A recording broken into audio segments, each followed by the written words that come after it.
আজকে আমি তোমাদের সাথে শেয়ার করব কিভাবে একটা অনুষ্ঠান বাড়িতে 5 কেজি আলুর দম রেসিপি তোমরা বানাবে। প্রথমেই দেখো আলুগুলো তো ভালো করে কেটে ধুয়ে নিয়েছি। এবার আলুগুলো একটু আর একটা পাত্রে তুলে নিচ্ছি জল ঝরিয়ে, যাতে তেলে দিলে আলুগুলো যাতে জল না থাকে। এবার এখানে অনেক রকমের মশলা নিয়েছি আলুর দমের জন্য। আর সেদিন আমাদের বাড়িতে কিন্তু পুজো ছিল, লোকনাথ পুজো উপলক্ষে নিরামিষ আলুর দম বানিয়েছি, তাই ভাবলাম সেই রেসিপিটা তোমাদের সাথে কেন শেয়ার করব না। তো এইভাবে আমি শেয়ার করছি, দেখো যেভাবে করছি তোমরা কিন্তু এইভাবে ঠিক বাড়িতে পুজো আচরা হলে বড় বড় অনুষ্ঠানে কিন্তু করতে পারবে। এবার কড়াইতে দেখো রিফাইন অয়েল দিয়ে তাতে দিয়ে দিয়েছি নুনটা দিলাম কারণ যাতে আলুগুলোর মধ্যে ভালো করে নুনটা ঢোকে। এইবারে তেলের মধ্যে দিয়ে দিয়েছি আলুগুলো লাল লাল করে ভেজে তুলে নিয়েছি। উপর থেকে একটু হলুদ ছড়িয়ে দিয়েছিলাম সামান্য পরিমাণে। আলুগুলো আমার ভাজা হয়ে গেছে, এবার আমি তুলে নিচ্ছি। আর কি কি মশলা এখানে আমি অ্যাড করেছিলাম সেগুলো সবটাই তোমাদেরকে বলছি। এবার দেখো এই কড়াইয়ের মধ্যে আরেকটু রিফাইন অয়েল দিয়েছিলাম কারণ আরেকটু বেশি তেল লাগবে আলুর দমের জন্য।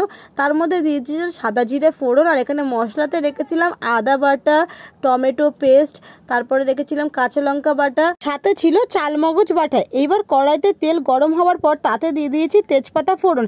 এবার ওর মধ্যে দিয়েছি আদা বাটা, কাঁচা লঙ্কা বাটা, এই সব কিছু দিয়ে এবার ভালো করে একটু নাড়িয়ে নিয়েছি মশলাটা। এবার তারপরে দিয়েছি এতে টমেটো বাটা দিয়ে আরও কিছুক্ষণ মশলাটা কষানোর পর তার মধ্যে দিয়েছি টমেটো কেচাপ দিয়ে তাতে দিয়েছি দেখো ধনের গুঁড়ো, জিরের গুঁড়ো, তারপর স্বাদ মতো নুন, হলুদ সব কিছু দিয়ে খুব ভালো করে কিন্তু কষিয়ে নিয়েছি। সাথে দিয়েছি কালার হওয়ার জন্য কাশ্মীরি লঙ্কার গুঁড়ো দিয়ে এবার সবটা মশলাটা খুব ভালো করে একদম কষানোর পর মশলা থেকে যখন তেলটা একেবারে বেরিয়ে এসে তার মধ্যে দিয়ে দিয়েছি ভেজে রাখা আলু, আর সাথে আরেকটু কিছু পরিমাণে নুন দিয়েছিলাম, আর দেখো সাথে একটু চিনিও দিয়েছিলাম। দেওয়ার পর আর তার মধ্যে দিয়েছি যেটা মেন জিনিস, সেটা হলো সাথে দিয়ে দিয়েছিলাম টক দইটা দিয়ে পুরো মশলাটা যতক্ষণ না ভালো করে কষানো হচ্ছে ততক্ষণ পর্যন্ত কিন্তু মশলাটা কষাতেই হবে।